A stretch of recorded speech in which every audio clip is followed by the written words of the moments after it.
Acidity થાય ત્યારે પેટમાં હળવો દુખાવો, છાતી અને ગળામાં બળતરા જેવી સમસ્યાઓ થાય છે. ખાધેલા ખોરાકને પચાવવા માટે આપણા પેટની ગેસ્ટ્રિક ગ્રંથિઓ એસિડનો સ્ત્રાવ કરે છે. વધારે પડતા તીખા, તળેલા, ચટપટા અને મસાલેદાર ભોજન પછી ગળા અને પેટમાં બળતરાની સમસ્યા થાય છે. આ સમસ્યાને એસિડિટી કહેવાય છે. ખોરાક પચાવવા માટે આપણા પેટની ગેસ્ટ્રિક ગ્રંથિઓ એસિડનો સ્ત્રાવ કરે છે. જ્યારે આ સ્ત્રાવ વધારે પડતો થઈ જાય ત્યારે આપણને એસિડિટીની સમસ્યા થાય છે. આ કોઈ મોટી સમસ્યા નથી, પરંતુ તેનો જો સમયસર ઈલાજ કરવામાં ન આવે તો ગંભીર રૂપ ધારણ કરી શકે છે. તો ચાલો આજના વિડીયોમાં આપણે જાણીએ એસિડિટીના કેટલાક ઘરગથ્થુ ઉપચારો વિશે.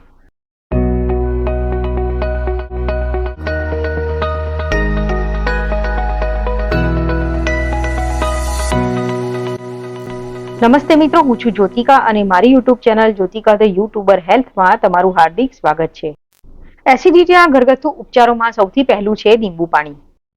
લીંબુમાં જે ક્ષારીય ગુણ હોય છે તે આપણા પેટમાં વધારે પડતો જે એસિડ સ્ત્રાવ થયો હોય છે તેને મંદ પાડી દે છે અને તેના કારણે અપચાની સમસ્યા જલ્દી દૂર થઈ જાય છે અને તેના કારણે પેટ અને ગળાની બળતરા ઓછી થઈ જાય છે. તેના માટે તમારે 1 ગ્લાસ નવશેકા પાણીમાં 1 ચમચી લીંબુનો રસ મેળવીને પીવો જોઈએ.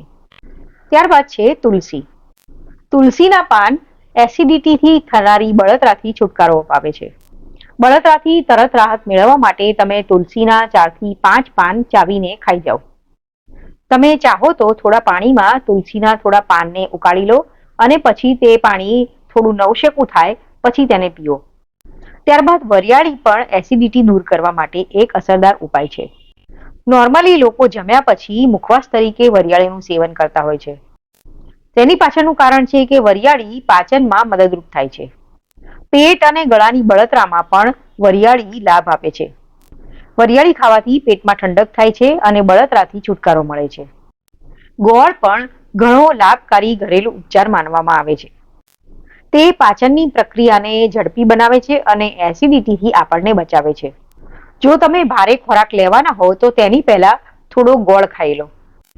એસિડિટીથી જો પેટમાં અને ગળામાં બળતરા થતી હોય તો ગોળનો એક ટુકડો ખાઈ લેવાથી બળતરા શાંત થઈ જશે. એલોવેરામાં આપણા સ્વાસ્થ્યને લગતા અગણિત ફાયદાઓ છે.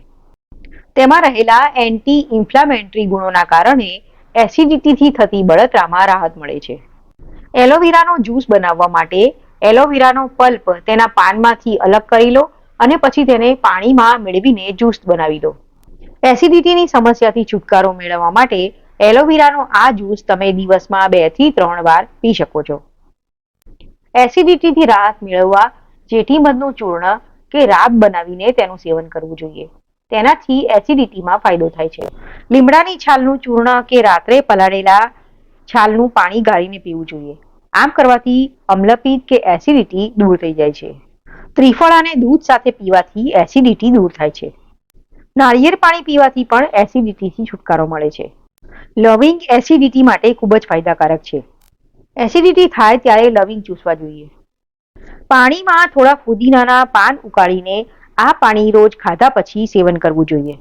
એસિડિટીમાં ફાયદો થશે. એસિડિટીનું મુખ્ય કારણ ખાનપાન હોય છે.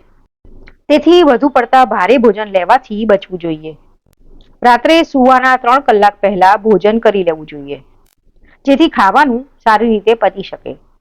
આ ઉપાયો અજમાવ્યા પછી પણ જો એસિડિટીમાં રાહત ન મળે તો ડોક્ટરનો સંપર્ક કરવો જોઈએ. તો મિત્રો, વિડીયો જોવા માટે તમારો ખૂબ ખૂબ આભાર. ફરીથી મળીશું, ત્યાં સુધી આવજો.